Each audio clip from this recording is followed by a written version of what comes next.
Number 111, दो पास से एक साथ फेंके जाते हैं। इस बात की प्रायिकता क्या है कि उन पर प्रकट होने वाले यानी आने वाले अंकों का योगफल एक अभाज्य है। तो सैंपल स्पेस में टोटल 36 नंबर ऑफ एलिमेंट्स होंगे और अभाज्य संख्याएं हम मतलब 2 आ जाए, 3 आ जाए, अंकों का योग 5 आ जाए, 7 आ जाए और 11 है। तो 2 कितने तरीके से आ सकता है? तो 1 1 3 आने के लिए 2 1 1 2, 5 आने के लिए 1 4 4 1 2 3 3 2,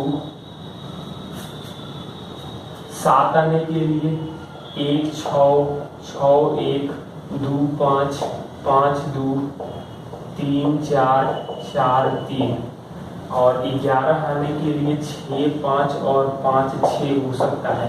तो टोटल काउंट कर लेंगे। ये आपको याद है, एक तरीका होता है तो आप लोग उसको याद कर सकते हैं। तो 2 और 6 8 4 12 3 15 तरीके हैं, यानी 15 बटा में 36 करेंगे तो 5 बटा 12 आएगा। नंबर 112 दिया गया है, किसी कंपनी के 10 डिलीवरी ट्रकों में से 5 ट्रक उत्सर्जन मानकों का पालन नहीं करते हैं। 3 ट्रक जांच के लिए चुने जाते हैं, तो क्या प्रायिकता होगी कि चुना गया ट्रक उत्सर्जन मानकों को पूरा नहीं करेगा? तो मतलब 5 सीट 3/10C3, या ऐसा कर सकते हैं कि 5 बटा 10 4 बटा 9 और 3 बटा में 8। तो 5 से कटेगा 2 बार में, 8 से कटेगा ये 2 ये 3, यानी कि 1 बटा में 12 आंसर आ जाएगा। ऑप्शन फ्रैक्शन में लिखा गया है। क्वेश्चन नंबर 113, एक संदूक में 3 सिक्के हैं। एक सिक्का दोनों ओर चिट मतलब 2 हेडेड कॉइन है। दूसरा सिक्का न्याय संगत है, मतलब हेड और टेल इक्वली है। लेकिन तीसरा सिक्का जो है वो पक्षपात पूर्ण है, जहां 75% बार हेड आता है। तो तीनों में से एक सिक्का निकाला जाता है और उछालते हैं तो चीट आता है। तो इसकी क्या प्रायिकता है कि दोनों हेड वाला सिक्का हो?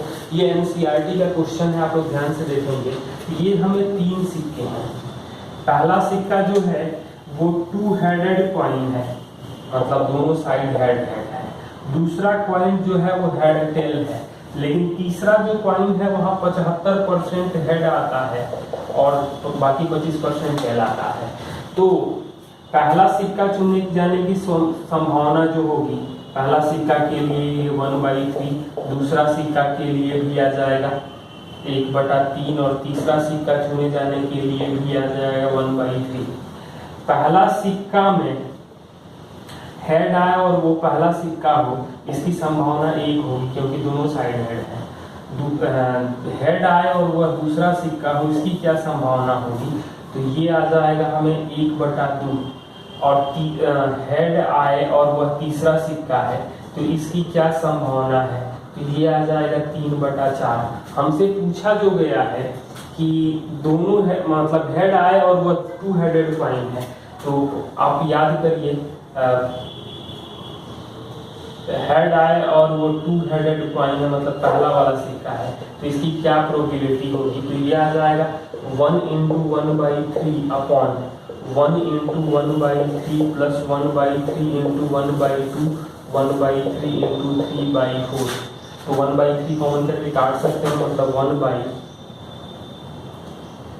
प्लस 1/2 प्लस 3/4 एलसीएम लेंगे तो 4 आ जाएगा। 4 2 6 3 9, यानी 4/9 आंसर आएगा। एनसीईआरटी का ये क्वेश्चन है। नंबर 114, निम्नलिखित कथनों पर विचार कीजिए। ए और बी परस्पर अपवर्जी घटनाएं हैं, म्यूचुअली एक्सक्लूसिव इवेंट है। मतलब पी ए इंटरसेक्शन बी जो आ जाएगा वो 0 आ जाएगा, मतलब ए इंटरसेक्शन बी 5 है। तो क्या ऐसा संभव है कि पी ए बराबर होगा पी बी के और दोनों बराबर है 0.6 के? तो पी ए यूनियन बी बराबर होता है अपवर्जी घटनाओं के लिए P A plus P B, क्योंकि माइनस तो कुछ होगा नहीं। और ये 0.6 जोड़ेंगे तो 1.2 होगा। किसी भी घटना की प्रोबेबिलिटी 1 से ज़्यादा नहीं हो सकती है। ये पहला वाला स्टेटमेंट गलत है। दूसरा स्टेटमेंट दिया गया है probability of A by B is equal to 1 है। इसका मतलब probability of A intersection B by B भी जो आ रहा है वो एक आ रहा है, मतलब probability of A intersection B बराबर प्रोबेबिलिटी ऑफ बी, मतलब ए इंटरसेक्शन बी जो होगा बी का सबसेट होगा, लेकिन यहाँ पर तो ए इंटरसेक्शन बी जो होना चाहिए वो बी के बराबर होना चाहिए। तो ए जो है वो सुपर सेट, मतलब बी जो है वो सबसेट ऑफ ए होगा या A superset of B होगा। दूसरा कंडीशन दिया गया है P B not by probability of A not is equal to 8 है पहले ही कंडीशन से। तो कौन सा स्टेटमेंट सही है? तो यहाँ से आ जाएगा probability of B A not intersection B not by probability of A not, इसका मतलब एक आएगा। तो probability of A union B का डैश बराबर 1 माइनस प्रोबेबिलिटी ऑफ ए, ये बराबर होगा 1 minus probability of A union B का ए यूनियन बी के लिए। यानी कि हम लोग यहाँ से कह सकते हैं, हम लोग लिख सकते हैं कि ए यूनियन बी जो होगा वो ए के बराबर होगा, यानी कि B is subset of A होगा। जो पहला वाला है मतलब दोनों स्टेटमेंट सही है, तो पहला वाला स्टेटमेंट गलत है, दूसरा स्टेटमेंट सेटिस्फाइड कर रहा है, तो केवल दूसरा सही है, पहला गलत है। क्वेश्चन नंबर 115 दिया गया है कि एक न्याय संगत निष्पक्ष पासा 4 बार लुढ़काया जाता है तो क्या प्रोबेबिलिटी है कि ठीक 2 बार 6 आ जाए? तो प्रोबेबिलिटी ऑफ 6 होता है 1/6 और प्रोबेबिलिटी ऑफ 6 नॉट मतलब 6 नहीं आए। तो कह रहा है कि 4 में से 2 बार ठीक 6 आ जाए, तो ज्यादा बेहतर बाइनोमियल थ्योरम से इसका देख सकते हैं। 4c2 1/6 2 बार और 5/6 मतलब 2 बार 6 आए, तो बाकी 2 बार 6 नहीं आएगा। तो इसको सॉल्व करेंगे तो 6 गुणे 1/36 गुणे 25/36 कटेगा, तो यानी 25/216 आंसर आएगा। Question number 116। 100 प्रेक्षणों का माध्य 50 दिया है, मानक विचलन 10 दिया है, प्रत्येक में 5 जोड़ दिया जाए तो नया माध्य क्या होगा और नया मानक विचलन क्या होगा? तो सभी डाटा में 5-5 जोड़ दिया जाए तो एवरेज मतलब माध्य तो बदल जाएगा, लेकिन मानक विचलन नहीं चेंज होगा। तो जोड़ने या घटाने से माध्य पर प्रभाव पड़ता है, मानक विचलन पर प्रभाव नहीं पड़ता है। तो ये जो माध्य होगा वो 50 में 5 जोड़ देंगे, लेकिन मानक विचलन जो होगा ये 10 का 10 ही रहेगा, तो ये आ जाएगा 55 और 10 आंसर होगा। Question number 117। एक चर x के प्रेक्षणों का एक समुच्चय का रेंज दिया गया है 25, मतलब x का जो रेंज है वो 25 है, और हमसे पूछा गया है कि y बराबर 40 प्लस 3x का रेंज क्या होगा? तो x का रेंज 25 है, 3 से गुना करेंगे तो 75 होगा, मतलब highest data minus lowest data range होता है। सारे डाटा में 40-40 जोड़े तो भी कोई प्रभाव नहीं पड़ेगा, यानी कि y का जो रेंज मिलेगा वो हमें 75 मिलेगा। पहली 15 धन पूर्ण संख्याओं का प्रसरण भी है और माध्य m है, तो माध्य होगा 1 प्लस 8 15/2 करेंगे तो 8 आ जाएगा। प्रसरण का सीधा फॉर्मूला होता है, तो प्रसरण v का वैल्यू आ जाएगा 1/12 n² - 1 यानी कि 225 - 1 224/12 यानी 56/3 है, और हमसे v प्लस m² का मान पूछा गया है, मतलब कि 56/3 प्लस 64 करेंगे तो 192 56 यानी 248/3 नंबर 119 क्या दिया गया है? एक कार पहले 60 किलोमीटर तक मतलब 60 किलोमीटर तक 3v किलोमीटर/आवर की स्पीड से चलती है, और अगले 60 किलोमीटर के लिए यह 2v किलोमीटर/आवर की स्पीड से चलती है, तो कार की औसत चाल क्या होगी? तो जब दूरी बराबर है तो एवरेज स्पीड का फॉर्मूला होता है 2xy मतलब 3v गुणे 2v upon x plus Y मतलब 5v आ जाएगा, तो एक v तो कट जाएगा, 12/5 यानी 2.4 किलोमीटर/आवर होगा। Question number 120। किसी कक्षा में 150 छात्रों का औसत वजन 60 किलो है, लड़कों का औसत वजन 70 है, तो बॉयज का 70 है, गर्ल्स का दिया गया है 55 और सबका मिलाकर के 60 है। तो प्रोसेस तो कई हैं, लेकिन आप लोगों को मैं बताना चाह रहा हूँ। और ऑप्शन जो दिया गया है, तो बॉयज की संख्या नहीं मालूम है, मतलब 70 बॉयज प्लस 55 गर्ल्स बराबर बॉयज प्लस गर्ल्स इंटू 60 कर सकते हैं।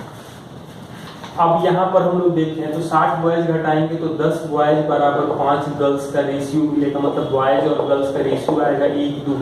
टोटल नंबर दिया गया है हमें 150, मतलब 50 लड़के होंगे, 100 लड़कियां होंगी। ये ज़्यादा बेहतर है। एलिगेशन भी हम लोग जानते हैं, 70 एवरेज है, 55 है, 60 है, ये 5 और ये 10 है, मतलब 1:2।